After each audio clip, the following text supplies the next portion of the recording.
Hello, welcome to Workshop Banter. I'm Matt. And I'm Keith, and in this one we'll be answering your questions and also finding out about Matt's recent house move. We hope you enjoyed the podcast. So Matt, I see your surroundings are quite different to last time we spoke. You've moved house. I have moved house, and it's been kind of a secret I've been keeping. In fact, I think because of scheduling, I won't have announced this on YouTube yet, but there is a video coming out very soon explaining it all. Yeah, I've been in the new house a couple of weeks now, and I have no workshop, and it's a complete mess. How did the move go? Because obviously you sort of parted with a lot of your stuff because you were moving a considerable distance. Did you just have one van, or did you move everything yourself? I had one van, and they turned up, and it was I think Mercedes Sprinter, so like a long transit-y type size, and I looked at it and they'd gone, it's never going to fit in that. And then they said, we've got 2 more pickups on the way. But they got it all in, and it all went fine. But we exchanged contracts 5 o'clock the night before. So until 5 o'clock the night before, I did not know it was happening the next day. So it was insanely stressful. But it all, actually, on the day, it went perfectly. What are your plans in terms of a new workspace? Well, hopefully in a couple of days I'll give you all a tour on the channel, but I've got a bench that I've got to build sat in my living room, dining room, all open plan. So a big space. I'm here on my own, so I'm going to set up like a temporary workshop in the house, especially over winter. It's nice and warm because timber prices are so high. I did the maths. My last workshop cost me $3,500 to build. I reckon it'd be $7,000 today. Especially if timber prices are going to come down, it's silly to throw the money away. There's a shed with no felt on the roof at the moment at the back, so that's got to go. But there's a concrete slab. It's a bit higgledy-piggledy, but I can do something with that. So I think I'd be okay for a base if I do a timber workshop. Wow. Yeah, it'd be nice to get it up next summer, but we'll see what happens. You can't make plans at the moment. We're recording this early December, but at the moment, we have no idea what's going to happen at Christmas, as in if we can make plans or not. And it's the same, I think, with anything long-term. I was supposed to be going to Cumbria this week, but the event got cancelled because of COVID. I say I'd like to build it next year, but who knows? Who knows if we can even get timber next year and if it's reasonable price. So we'll see.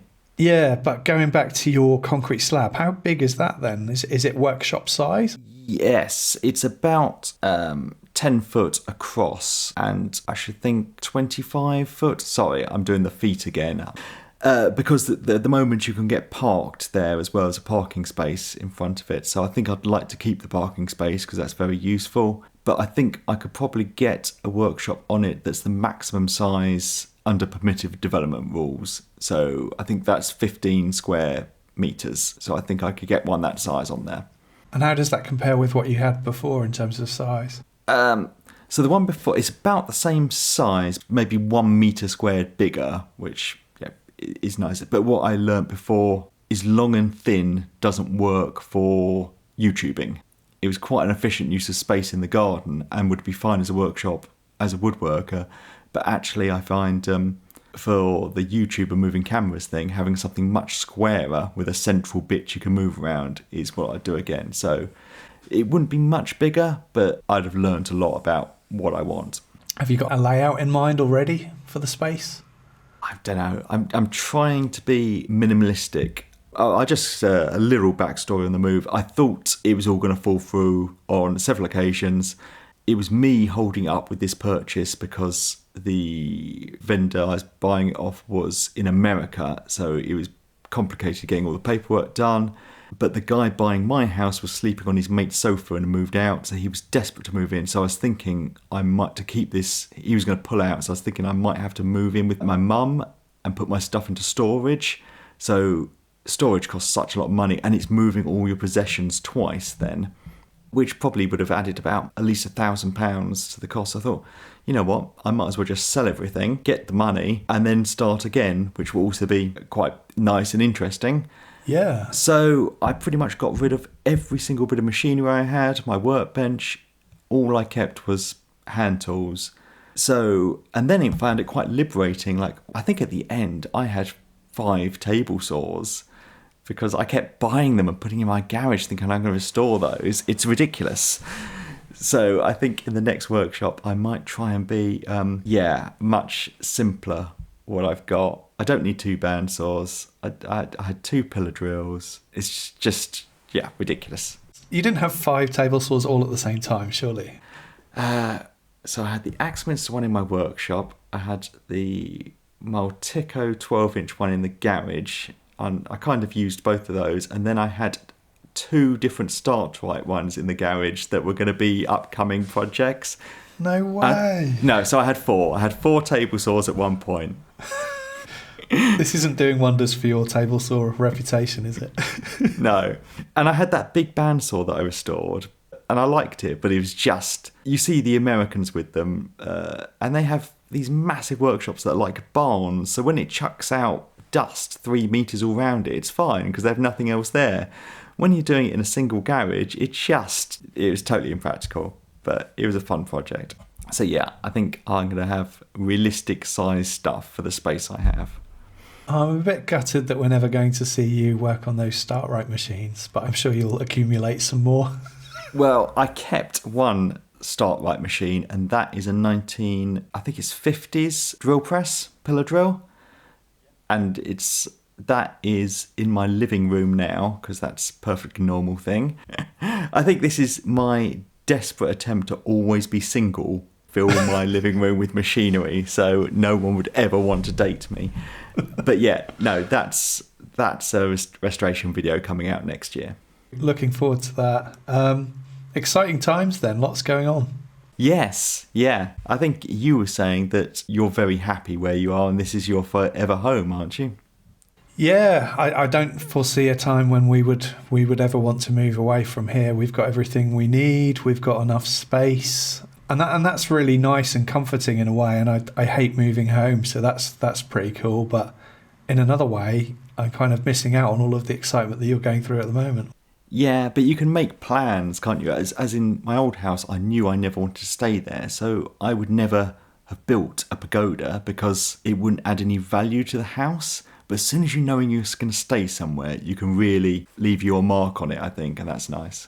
I guess that's another way of looking at it, yeah. So you've got a relatively good footprint for a workshop size. Obviously, in your previous place, you had a separate garage for storing timber and a couple of machines as well. Is the plan now to store timber in the same space as your workspace? I guess short term, and then maybe at the bottom of the garden, build a little shed store thing. In fact, I could keep the shed I've got now because there's nothing. It looks fine apart from the roof's collapsing, but I can easily replace the roof. But I might just want rid of it. I might just put it on Facebook free to collect because someone will come and get it, I'm sure. And then I can build something at the bottom of the garden because you need somewhere to put your gardening stuff and your lawnmower and your barbecue. And I don't want all that in my workshop, so I might build something at the bottom of the garden that's much smaller just to store those things. So I won't ask you what you're working on because I'm guessing all of your time at the moment is unpacking boxes and setting things up. Yes. In fact, Amazon are delivering some bulb holders this afternoon so I can replace the lights in the living room and have daylight temperature ones so I can actually do some filming. So, yeah, I hope to actually shoot a video in here next week. Oh, wow. You've got quite a catalogue of videos lined up for the next few weeks, I guess. Yes, because I did this drill press in the old workshop and it just needs putting back together now. Everything's fixed and painted, so those videos be up. And then I've got a list of jobs. So much needs to be made for the house. Like in the bathroom, there's no toilet roll holder. And I thought, I'll just buy one of those, but they cost £6-10. Then you think, but I'm a YouTubing woodworker. Why am I not making it? So I might make one. This, I guess, is another downside of living in your forever home. I am ultimately going to run out of projects because at the moment I've either been building things as favours for family and friends or for myself, and eventually I'm going to run out of projects, which is a bit worrying. I need to build a bed, which I'm quite excited about because I've never built a bed before. And when we demolished our lean-to sunroom that was on the back of our bungalow, which was the project that ultimately made space for the pergola to be built, I salvaged all of the roof rafters. They're basically 2x4s, but in some sort of dark hardwood species. I'm guessing it might be Meranti or something like that.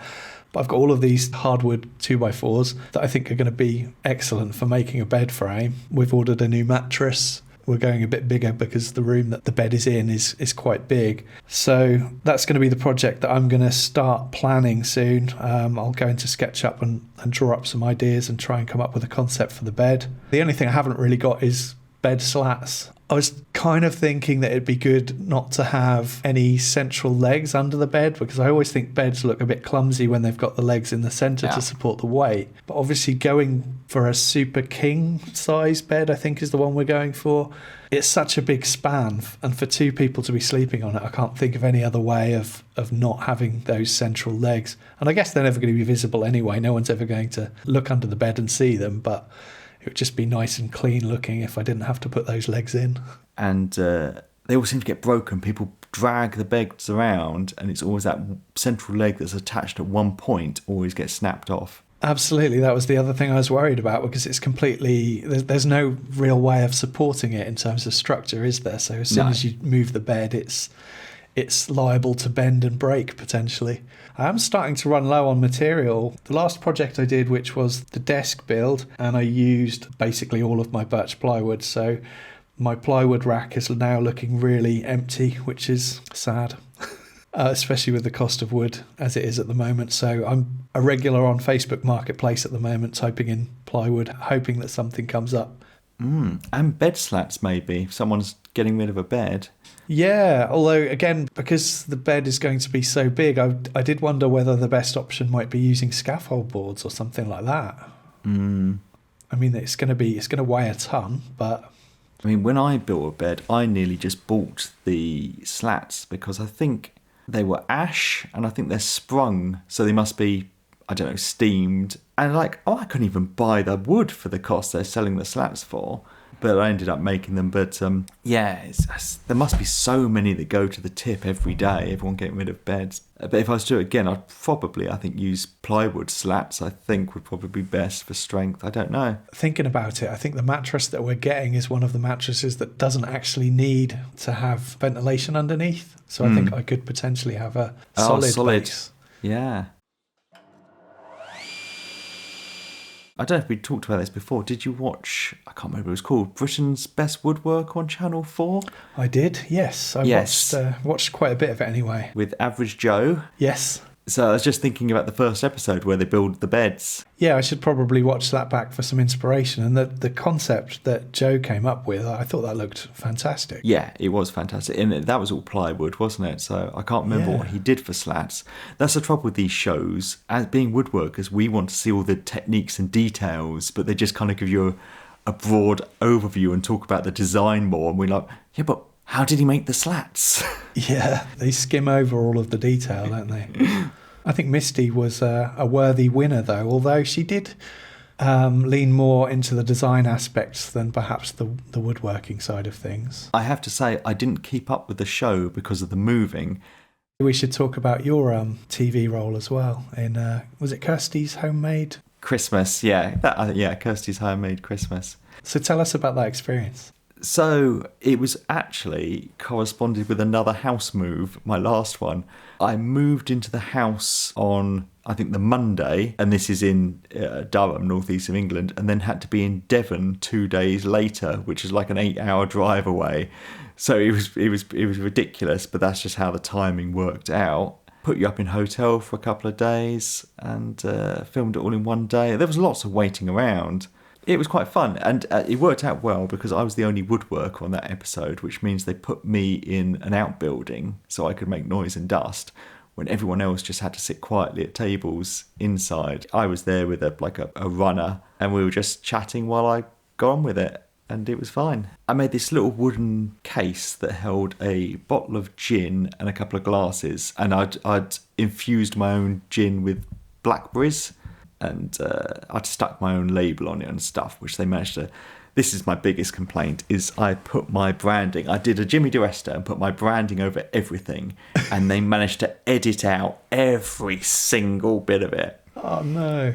Yeah, so I'd practiced it twice beforehand, making it, and you had 2 hours, and I think I was done in an hour and a half. I mean, it's always with projects, it's what do you consider to be not starting it before, as in, obviously I could have just walked in with a tree and milled it up, but it was all just made out of pine, everything was dimensioned, it was just a bit of cutting to size and joining it, finger joints with a router and gluing it up, quick setting glue obviously.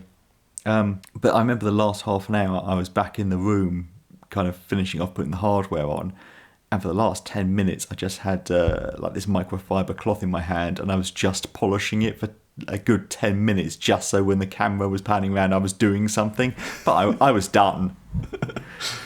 Was there a camera crew or just one man and a camera? Did they get in the way of you working, or how was that? In the room where they were shooting everyone else, it was insane. These massive cameras, and then each camera had a sound guy and lighting people. And considering there was 4 contestants, there must have been 12 technical people, plus presenters, plus directors. Insane how many people involved. As we're YouTubers, it's just us and a camera.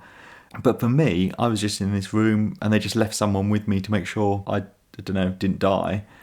And then I just said, I'm just about to do something interesting, and they'd go and get a camera person to come and film it. And so that was really relaxed, actually. Yeah. But then when I was back in the room in the kind of the big reveal, that was also tense. But they were filming like 3 different episodes on that day, because when between shoots and you go back to the green room, you talk to the other contestants and other episodes, so it was very intense. It was just a big stately home they'd rented for it. And you were the very worthy winner of the show as well. Yeah, well, I think you do something with a bottle of booze in it, then it's got mass appeal. I didn't think I'd win, actually, because some of the stuff was quite impressive. Maybe not my taste, but impressive. Yeah. But yeah, it's always nice when you do these things not to embarrass yourself. I do think it's a shame that every show on TV that's about some form of craft is always a competition. I just think it's unnecessary. I would much rather watch a show that wasn't based on a competition. Why does there have to be a winner? Because it's such a subjective thing anyway. Yeah, and expelling someone every week. But The Repair Shop is one of the most successful TV shows around, and there's no competition aspect to that whatsoever. Yeah, but I would recommend to anyone having a go at these things. I think especially in the craft sector, they're always looking for male contestants, as I think they have a lot of women apply, but obviously they want like quite a diverse group. So yeah, it's good fun. I mean, you don't get any money, they pay your expenses, but it was a fun day, and it was interesting seeing how TV's made. Did you ever get back to Scott and Sargent about that planer thicknesser? I did, but it's all gone very quiet all of a sudden. He was going to check the dimensions of the wheelbase that they had for that machine, because I wanted to make sure that it fitted underneath my mitre station. But he never got back to me, and I haven't chased it up. So I'm assuming that machine is now gone to I bet somebody else. Yeah, which is a shame. But like I explained last time, I wasn't convinced it would be the best move for me anyway. I'm quite happy with the thickness planer I've got. So I'm not devastated about it, and I'm sure he'll be in touch again at some point. Hello, Matt here. Just to let you know, we have a Patreon page. At the moment, we don't earn any money from making a podcast. In fact, it costs us money, and it takes quite a lot of time to prepare and produce each episode. We'd like to keep putting it out for free. If you enjoyed the podcast and would like to help support and shape future episodes, you can find a link to the Patreon page in the show notes, or just search online for Workshop Banter Patreon. Thank you. Now back to the podcast. So we've had some good feedback so far about the podcast, which has been really cool. A couple of technical things before we go into sort of questions. One of the pieces of feedback was that the workshop sounds in between segments of conversation are too loud, so I will make sure they are lowered in the mix. That's good. And also, sorry. One of the bits was don't talk over each other. We don't know these things until people say, do we? So it's really good hearing these bits of feedback. Exactly right, yeah. And from my perspective, I've been editing the podcast in the same way as I edit my videos, which are quite fast-paced. But I've realised from some of the feedback that there needs to be more air in between conversation and less tightly edited. So that's something that I need to work on as well. Moving on to some questions then. So J&J Woodworks on Instagram has asked, where did the name of your username or business come from and the origins of it? Do you want to start, Matt? Oh, go on then. This is an easy one, actually. I just like badgers. They're my favourite animal. And I think it's trying to come up with an original name is difficult, isn't it? Yeah. And I just thought, Badger Workshop. In fact, I don't want to go into a long-winded story, but before I got into woodworking, I was into leatherworking because it's such an easy craft to get into, as in you do not need a workshop. All you need is a kitchen table and a cutting mat. So I tried making some products and trying to sell them called Badger Leatherworks. But then I wanted to try some other things and I realised, I've pigeonholed myself with that name. I'm Badger Leatherworks. I can't really do much else apart from working with leather. So I thought, I just change it to Badger Workshop, and then that's pretty vague, isn't it? I could make anything, really. Yeah, it's one of those all-encompassing names where you could really go into any line of work. It can still work brilliantly. And also, as a brand, I think Badger Workshop works really well because it's not connected to you as such. And that's one of the things that I'm really jealous of with your brand and your channel, is that it's an identity of its own.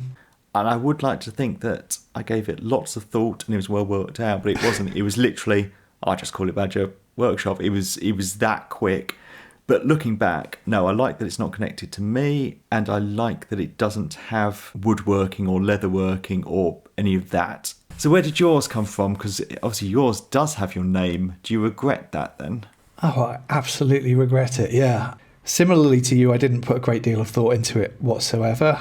At the time, I wanted to focus on projects that were made from salvaging materials, and I had an ex-girlfriend that coined the name Rag and Bone Brown because there were times when I would sneak out at midnight to dismantle an old wardrobe that I'd seen on a street corner with my screwdriver.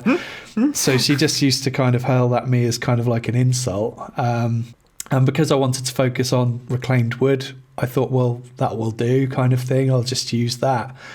Of course, shortly after the channel started, Rag and Bone Man came along. And from that moment on, I completely regretted naming the channel Rag and Bone Brown because I don't want to be associated with him. I'm not a fan, shall we say, of his music. And also, like we've said, it's connected to me, and I would love to be separate from the brand and detached from it.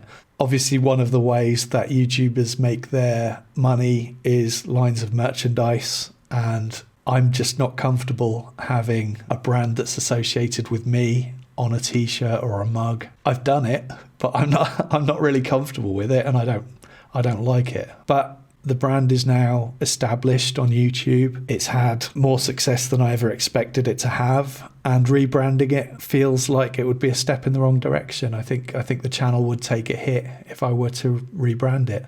But that's not to say that other YouTubers haven't rebranded successfully. I think your name is one of those things that you don't like and probably everyone else does. Or doesn't see a problem with it. I don't want to say they don't matter, but obviously your opinion matters more. But I totally agree with you, as in I never expected this to be, I won't say successful, because I'm not saying I'm successful, but when I came up with the name, it was just such a throwaway thing because it didn't matter. I had 0 subscribers or followers. What does it really matter what it's called? You never plan for the fact that you might have tens of thousands one day, or in your case, hundreds of thousands. Perhaps if I'd known that, I'd have given it more thought and maybe paid someone to do the logo as well. But at the time... Your logo is great. Yeah, well, it was actually a graphic design student who did it for me. But it's I think simplicity is key, actually.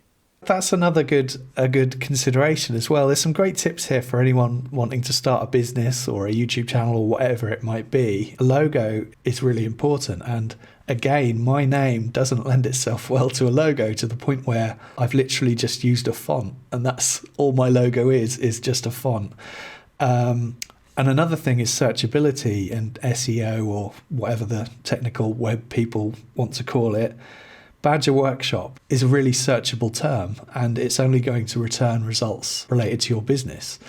Whereas mine, I see it on woodworking Facebook groups occasionally, and people put all manner of different things, rag and bone brown, all of these different terms, and none of them are completely accurate to how I've branded my channel. So if anyone's going to take any advice from this conversation whatsoever, do everything Matt did and nothing that I did.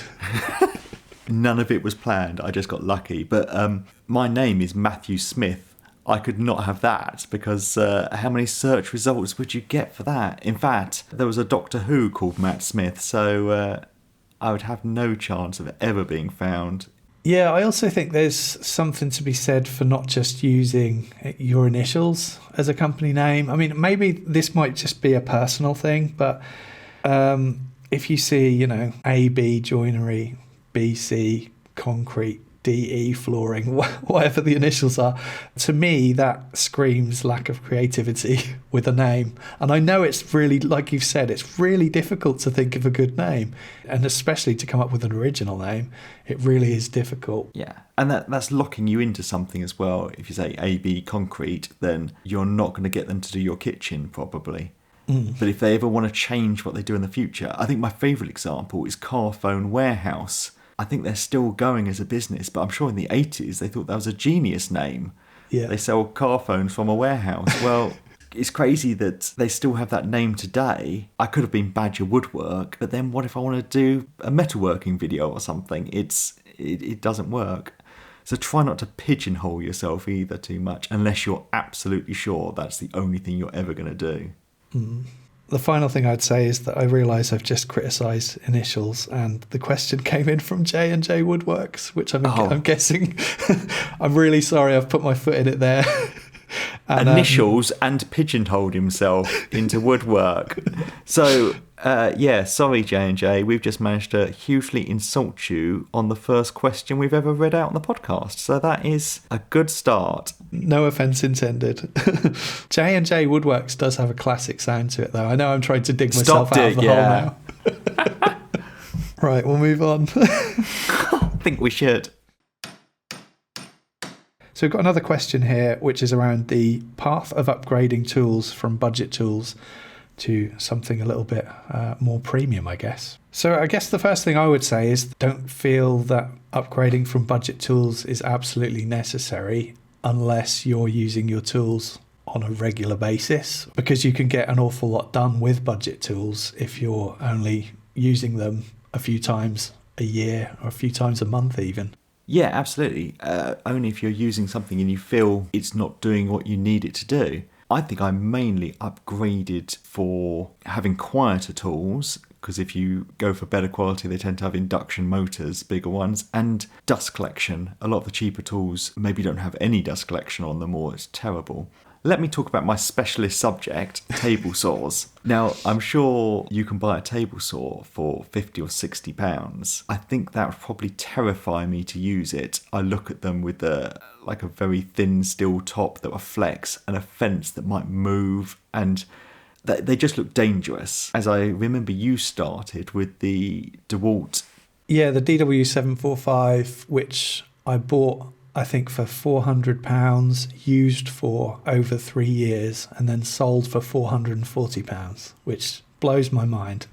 At £400, it's definitely not a budget saw, but it's definitely not a professional cabinet saw. So I think you can get things that are good quality that don't cost an absolute fortune. I wouldn't recommend always getting the cheapest thing you can find. Now, obviously, there are exceptions to these rules. The fact that you used it and got more than you paid for it, even with inflation, that's a great deal. Yeah, it's crazy. I still don't understand it. But I've had similar success on selling tools on for getting very close to what I paid for them, if not more. Especially with second-hand tools. I've definitely bought second-hand tools, cleaned them up a bit, and probably taken better photos when I've sold them on with a better description and got more money. You can definitely upgrade your way through your collection, start small. But then I see someone commented today on my video saying that they have, I think it's the Parkside, which is the Audi or Lidl, I always get them confused, range. And they look like baby rebranded versions of the Bosch tools and Right. saying how good they are. So I think you can get some very good tools that are cheap. Yeah. But then I feel also there's problems. I've had unbranded, say, sanders, and then I've needed a new pad for the base, and you can't get it because it's some weird brand. As if you actually buy into a well-known system, then in 2 years' time you're going to be able to get that new base for it, or new batteries, or spares. Yeah, I think you're right. And a tool that I've mentioned before that is a good example of a good tool to actually spend a bit more money on, which is the belt sander again. I owned a lot of really cheap belt sanders, and drive belts and things like that would blow on them, and trying to get replacements is impossible. Whereas if you buy a known brand, a Makita, a DeWalt, a Milwaukee, whatever it might be, you're much more likely to be able to buy replacement parts for them. But then there are tools that don't need replacement parts. So it doesn't necessarily apply to all tools. And also, like you say, machines don't really depreciate that much, whereas hand-operated power tools, things like drills, circular saws, they're going to take a bit more abuse in their lifespan. So those sort of tools do tend to lose value when the time comes to sell them on. Yes, that's true. I know Peter Millard talks about the Festool Domino quite a bit, on how he could probably sell his 10 years on more than he paid for it. It's a tool that doesn't depreciate, and I think Festool are particularly good for not depreciating in their range. But yeah, I feel we're all over the place with this this advice. It's a difficult one, but definitely don't feel you need, just because there's industrial versions of things, that you need it, because you absolutely don't. And there's other problems with that. I mean, you've got a lovely table saw, but it requires a 16 amp power supply. Yep. You can't just plug it in. So when you're first starting out, you don't want to commit that kind of money, time into something that maybe is a hobby you're just experimenting with and you don't know if you're going to continue with. I guess one thing that I definitely made a mistake is not committing to a battery platform. At one point I was on 3 different battery platforms, I think, and I wish I'd just gone, I'm going to stick with brand A and buy all their tools, because it would have been probably cheaper and just more convenient to be on one system. Yeah, and the majority of us in the UK are working in small spaces as well, so that the less battery chargers and batteries you can have cluttering up your workshop, the better. And that's something that I've always tried to do. The first brand of tool batteries that I heavily invested in was Makita, and then it was Hikoki, and then I got the Ryobi hot glue gun, so I had Hikoki, Makita and Ryobi.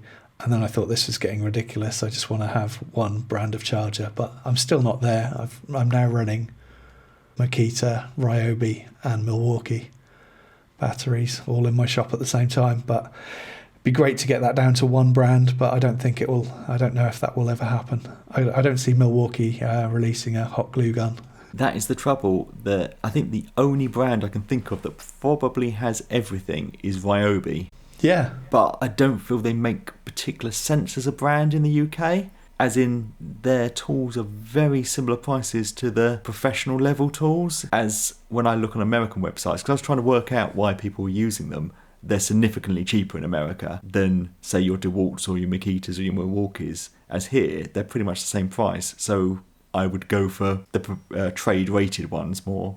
I think another aspect of that is also that they give away a lot of free tools to content creators in America. I don't think they have that model established in the UK. I know a couple of people who've got a few tools from them, but not at the same scale as they're handing out tools in America.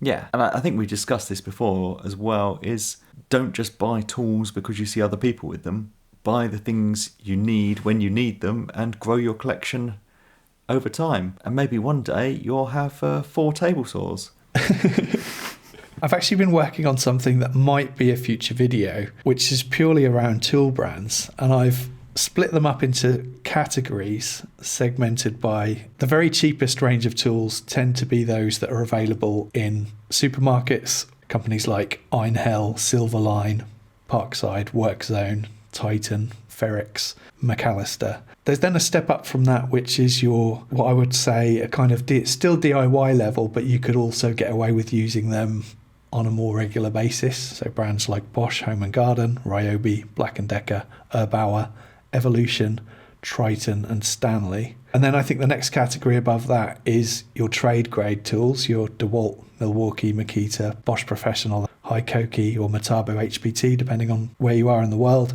Panasonic, AEG and Rigid. And then you've got that premium brand of tools, which are the most expensive, your Hilti, Mafell, Festool. That's just how I see it. It's open to interpretation. I'm sure other people see it completely differently. But in terms of expense, I think that's kind of roughly how things are segmented. And I think the category in which brands you should go for relates purely on how regularly you're using your tools and what you need them to be able to do. I would agree with that, and I would add one more thing. Does the range have everything you need? Probably a good example might be a cordless router. I know you can get a DeWalt one, a Makita one, you've got a Milwaukee one. Bosch at the moment only have a 12 volt one, which is really only good for doing chamfers and roundovers and things. So maybe if that's something you really want, that wouldn't be the battery platform for you. Yeah, no, I think those categories are good. And I guess there's a lot of subcategories in that, as I know, say, like DeWalt will have a £100 drill and they'll have a £300 drill. So they even have levels within the levels. That's true. Yeah, that's a good point. Yeah, because I think when I first started buying the Makita tools, I was buying the low-end brushed versions of those tools rather than the more premium brushless versions. Yes, because I was looking at their impact drivers, because I forgot what they call them, but instead of having like the hammer and anvil, they have some kind of oil-based system for the impact, which makes it much quieter, but they're very expensive. I've got another tool-related question, and this isn't one that's come into the podcast as such, but it is one I've been asked personally around, do I really need an impact driver? And I've heard two kind of schools of thought on the answer to that question. One is that no, a drill can absolutely do everything that an impact driver can. And the other side of things is that, you absolutely need an impact driver. I think both of those answers are completely wrong. I think some people who don't like impact drivers complain that it's too powerful a way to be driving screws, especially in kind of a workshop setting as opposed to a building site or carpentry kind of setting. And I think that's wrong because some of the impact drivers have power settings. So the last two impact drivers I've owned, and admittedly they are more expensive impact drivers, the Hikoki and the Milwaukee, both have 3 power settings, and you can absolutely drive screws in really gently, and you can set them up to operate for the operation that you're doing at that time. For me, the reason I like to have an impact driver and a drill is just so that you've got a tool set up for driving and a tool set up for drilling. I could quite happily get by with 2 drills. So it's not like you desperately need an impact driver, but having something that is configurable to doing whatever operation you're doing it's a nice to have. I agree with your last point, and in fact I now have 2 drills. I have the 12 volt Bosch and the 18 volt Bosch, and what I really wanted, but it was significantly more money, was to get it's basically an electric screwdriver. It looks like a drill, but instead of a chuck, it's just got the 1/4 inch bit holder. So it looks like a little impact driver in fact, but it's not. It's just rotary. So I used to have an impact driver, and back when I built shepherd's huts, driving long screws into treated timber and things like that, I liked it. And my friend who's a landscape gardener uses one a lot, and I definitely see, I guess it's actually, if you look at the marketing for impact drivers, they're all about the power for long screws and the speed. And if you're in the trades and building houses and it can put a screw in twice as quickly as a drill, then that's probably saving you a significant amount of time a day. For me, putting in small screws, it doesn't matter. But the thing I don't like about impact drivers personally is when I had my small workshop that was quite echoey, it was so loud. I would use my drill most of the time, and I remember I had doing something in a cabinet, needed a tight space, because that's one advantage of impact drivers, is they do tend to be a lot shorter. So really good when you're working like between floor joists and things like that.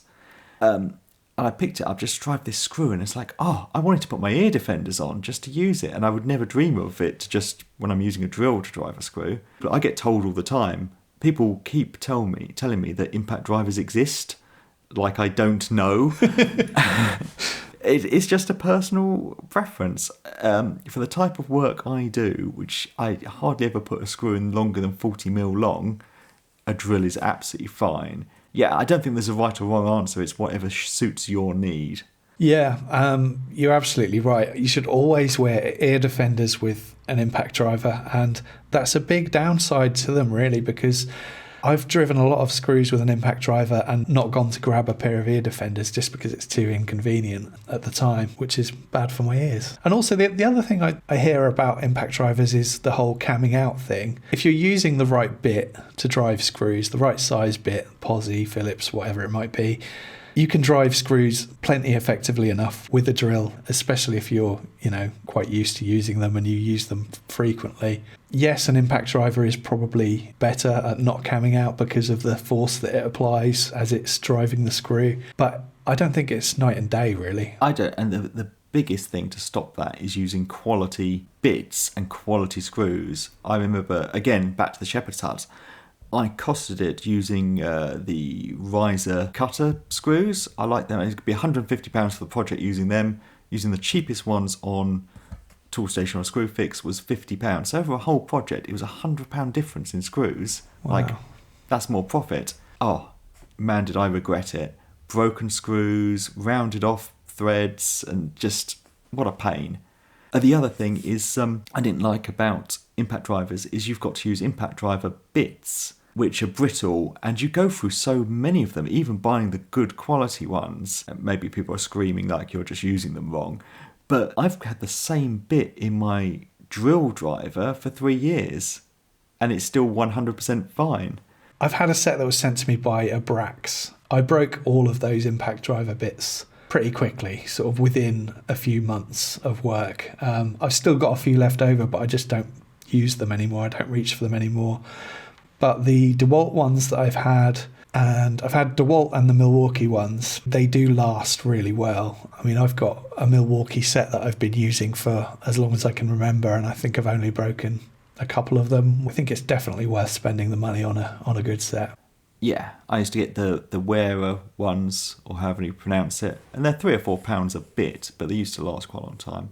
The other thing that looks interesting about impact drivers, and it's not something I've used them for, is using hole saws. So I forgot what size I've got, 120mm one, like for putting ventilation pipes in for kitchen extractor or bathroom extractor. And I remember being up a ladder drilling through wood with it, and if it catches and the drill spins, it could break your wrist, it could throw you off a ladder, as that would never happen with an impact driver because of how they work. So that's an interesting feature. And I know a lot of drills now have some kind of electronic motion sensor in that will stop it doing it, but I'd never consider using impact driver for drilling, but in those kind of applications that could really save you. So I've had a similar thing of feeling like my arm was going to rip off with the large hole saw bit, and I think I was only using a 60mm bit, so I can imagine a 120mm bit being really... Yeah, and imagine being up a ladder and it does it. It could be quite scary. Yeah. You could definitely injure yourself. So again, that's another topic we have no answer for. It's whatever your personal taste is, do that. I've got another question from Phil at Timberlane Workshop, asking if we know of any makers with disabilities. He's mentioned Leo at the Hand I Craft channel. Absolutely. Fantastic channel. Leo lost the use of one of his arms, and he does some amazing projects. I mean, most recently he's built himself a new workshop with a drawbridge. That's pretty cool. Yeah, definitely check that out if you're not familiar with that channel. Phil is familiar with Leo already. Do you know any others, Matt? Well, there's the blind woodturner. I've met him at a couple of the Axminster shows, and he was at Maker Central, and he does amazing turnings. Got a YouTube channel, podcast, At Home with the Fishers, I think it's called. I mean, even Jimmy DeResta they've got on the podcast before. Incredibly impressive work, so I'd definitely recommend checking that out. To be honest, I haven't watched many of his videos because it's wood turning, and I think I've said this before. I purposefully do not watch turning videos because I don't have a lathe and it would just make me buy one there and then. So, But when I do get one, then I will be watching more of his stuff. I'm really excited to check out the channel. I wasn't familiar with it, so I'm fascinated by how you can turn something on the lathe without being able to see it. I'm looking forward to checking that out. I'm scared enough of the lathe as it is. Yeah, me too. But it's also fascinating how people adapt their workshops and things to cope with disabilities. Yeah. Did you enter the OneArmed challenge with Leo? No, I think I had so much going on at that point that you get invited to do so many of these type things. Sometimes you just end up saying no, have to say no to them. But yeah, I watched one of your re-edited ones on Facebook the other day, actually. Oh, right. Yeah, that was such a difficult project. I mean, I didn't make it easy for myself by making two of the item that I was making for starters, because I think I made two nightstands with one arm, which was incredibly difficult. It gives you a whole new level of appreciation for anyone suffering with disabilities like that. The other thing is I got a lot of criticism in that video, not only for using a table saw one-handed, which is fair enough. The other piece of criticism I got was that people saw my right arm getting involved from time to time, and that's purely instinctive. I was desperately trying to just use my left arm, which is my non-dominant arm. Sometimes you just can't stop your right arm getting involved. Yes, I think that was in the spirit of the video, wasn't it? You weren't expected to chop your arm off to do it. It's just do your best to use one arm. Yeah.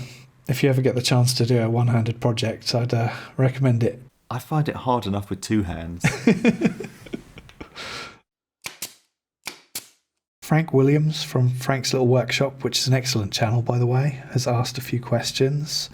What is the most dangerous thing you have done in the workshop? You know, the thing that you vow you will never do again. Ooh, I don't know. I've got one. Go on, you go, I'll have a think. Back when I was making a mitre station in my old workshop, I needed to cut away a piece of timber quickly in order to accommodate the head of a screw. And I used a chisel and I went right through the tip of my finger and left a big flap of flesh. I can still see it now, so I don't know if I'll ever get rid of that scar, but that was definitely the scariest, most prevalent injury as well in my woodworking career so far. I wouldn't want to repeat that again. Oh, wow. I'm touching wood that it never happens again. So I remember something stupid I did, and I was doing some upholstery, and my favourite way to cut upholstery foam is with the bandsaw. It does it really well, really quick, and I think I spray glued it onto some ply, and I just needed to take off 1 centimetre off the end or something. I thought, oh, you know what? I'm just going to chop that off on the mitre saw, because I've just been using the other power saw. Didn't think it through in any way whatsoever. Just went and did it. It ripped the foam up into the blade, coiled it round the spindle, jammed it all up, shattered the blade guard, sent bits of that flying everywhere, made the saw that was bolted down to the bench nearly jump off the bench. And obviously it's a sliding mitre saw, so the blade wanted to jump forward or backwards. I can't remember, but I destroyed my saw and could have lost limbs. And I managed to order the parts and fix it because there was nothing particularly broken on it. It was just the guard, I think, that broke. But if I'd thought about it, you don't want soft material that can get caught up in a spinning blade. I mean, it's fine on the bandsaw because it works in a totally different way, but any kind of circular blade, if I'd thought it through for a second, I'd have realised. Yeah. And this was not something I was filming because almost it would have been good to have filmed it so other people could see what an idiot I was. But yeah, no, could have been very bad, but there was no problem whatsoever, actually. It was just scared the hell out of me. Yeah, very startling, yeah. What thing have you done that you surprised yourself how good you were at? Go on, have you got one? No, I don't think I've ever been surprised at how good anything I've done is. I suppose a vague answer to that would be the success of my YouTube channel. But in terms of a woodworking project, I guess when I built the electric guitar, I was pleasantly surprised that it actually functioned as a guitar. It wasn't the most playable guitar that I've ever played, but I was pleasantly surprised that it worked, so I'll go with that one. I have very little sentimental attachment to anything I've ever made, I think. And because I've made it, it's like, well, I could just make it again. It's not, I don't need to keep it. The last 3 years, I've done 3 handmade gifts as a Christmas video. And in the first year, I made some little wooden pots for some succulents plants. And they're just lumps of wood that I found in the garage. They're really beaten up with lots of character. And I just cut some like geometric shapes on the bandsaw. Yeah. And they're in my bathroom now. So I've kept them for 3 years. And it's not that it's a complicated project that I couldn't do again, but it's the fact that these are old bits of wood that I've got loads of marks where they've been hit by hammers and things, that it makes them a bit unique. And again, it was something so simple that took 10 minutes on the bandsaw, but like, I really like those. And sometimes when you don't plan something and just kind of do it, you end up with something you quite like. Another question from Frank. What skill would you like to master? Is Frank allowed 2 questions? I think... This is his third, actually. This is his third? Oh, dear. What would I like to master? Oh, this is an easy one. Because I've been saying it for years, I'd like to learn to weld. It's having the space to do it and the equipment to do it. It's not something I can just go and start tomorrow. I've got to get set up to do it. What would you like to learn? I think I've mentioned it before. Upholstery, I'd like to be better at that. I feel getting a air nail gun, not nail gun, staple gun would make it so much easier. Yeah, I really love pneumatic staplers and nailers as well. I did recently get the 12-volt Milwaukee battery-operated stapler, which is great. I miss that satisfying sound of the whoosh. It is good. There's something else that I've got a bit of an itching to try, which is marquetry, which is basically cutting up veneer and using it as a decorative pattern. Mainly because I've got a lot of scraps of veneer in a variety of different species of wood, and I think it would be a good way of using it up. So that's probably something I might dabble with in future. Yeah, that definitely sounds fiddly. I'm not sure I have the patience for that. We've got another question from Leo at Hand Eye Craft, who we spoke about not long ago, funnily enough. Interested to hear what projects you're most proud of, and the flip side, your lowest low. So I'll just go really quickly because mine are going to be really easy.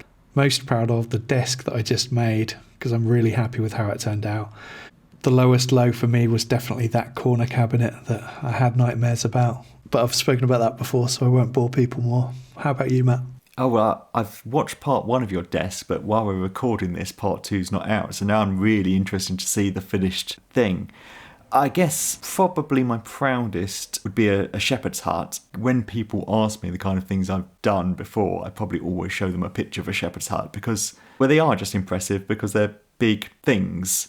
Lowest low, I don't know. There's probably videos that flopped more than projects that I've been really disappointed in, but I can't think what that is, and I've definitely learned that the more artistic ones, which I'm probably quite interested in doing, will not go down well with my audience. Yeah, I don't have a good answer, I'm afraid. I'm glad you haven't had any of those nightmare projects yet. I'm sure I have, and I've probably just blocked out the memory of them. I had a couple of questions for you, actually, that I thought it'd be good to bring up on the podcast so that others can benefit from the answers. I saw you do a project probably 2 or 3 weeks ago. I think it was the Whiskey Staves project. Did I see that you apply water before applying your branding iron logo? So I had a message from Outpost Workshops saying that he found it was better to wet the wood first before using the branding iron. So I gave it a go. I'm not sure I noticed a huge difference. I think it's all about getting the temperature right, and maybe you're not applying too much heat if it's wet. I don't know, but yeah, it was something I tried. But yeah, I would recommend having a little experiment, seeing which you prefer. Yeah, I'll give that a try. The other question I had was that I saw you use a countersink bit that I've seen before, but they've got kind of like a hole in them and they're kind of a cone shape. I've never used one of those before, but they look infinitely better than all of the countersink bits that I've used have been rubbish. I had watched other people talk about them and say how amazing they were, and you know when you watch those videos, like, it's not going to be amazing. It can't be as good as people say. So much better. Such a clean, nice hole rather than the ones that have like little sharp bits that just chew it up. I looked on Axminster, it's the Fish brand. They're the best Forstner bits I've ever used, but they're expensive. I looked at getting their countersinks and I think they were, I don't know, £20 each or something. And I thought, you know what, I'm just going to buy a cheap set of 4 from China off Amazon. and they were excellent. So yeah, I would highly recommend spending £10 on 4 or 5. And I think they were originally designed for metalwork, so if they can cut steel, they cut wood no problem whatsoever. So the ones that you have are that Fish brand, are they? Is it? No, just the cheap ones. But I bought the Fish Forstner bit that's the right size for tea lights years ago, and every time I took it out the box, I used to forget how sharp it was, and I used to cut myself just handling this Forstner bit, which I've never done on any other bit ever. They're expensive, but they really are very good. I've got 2 sets of Forstner bits. One is a Makita set, and they were relatively cheap. I think there was 4 different sizes. And to be honest, they've been rubbish. They burn really easily. I know you're supposed to drive them slowly anyway, but they just don't cut that well at all. And more recently, I got sent the Milwaukee Switchblade, I think they're called. And they've actually got carbide blades to carve away the wood as it cuts. Ah. Are those replaceable? They are, yeah. And I think you get in the box, you get a couple of additional carbide blades as well. I'd love to tell you how brilliantly they work, but I don't think I've used them yet. But I think it's a really good idea, and I'm looking forward to trying them out. Yeah, they sound really interesting.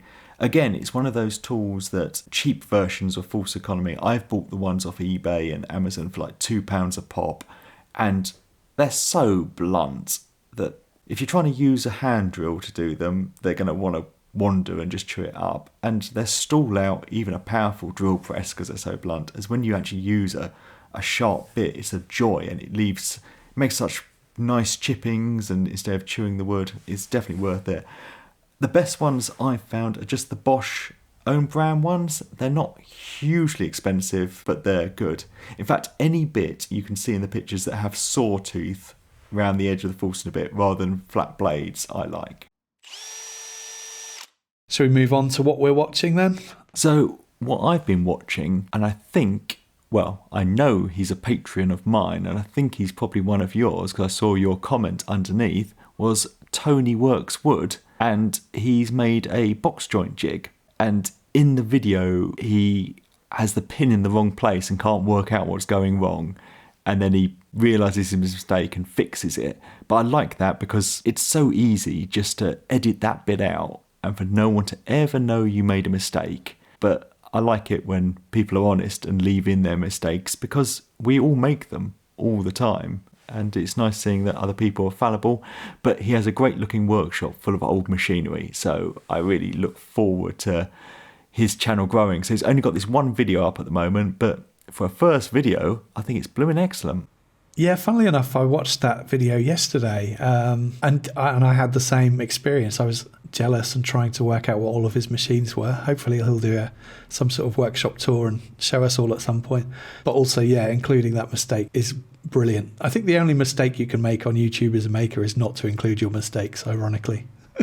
Yes, no one wants to think you're perfect. Exactly. And I don't think anyone thinks that you or I are perfect. I also really enjoyed his narration. He sounded really cheerful, and it was quite refreshing to hear someone sounding really positive. Yeah, absolutely. As I say, as a first video, he really got so many things right. Yeah. I'll put it down to that he's just been watching me and you for so many years that he got so many great tips. Must be that. Must be that. So my recommendation this week is by the Woodgineer, a chap called Chris, and he did a wood-carved chess piece of a prawn. And Chris does a great job, I think, at injecting his own brand of humour in his videos, and I chuckled quite a few times while watching the video.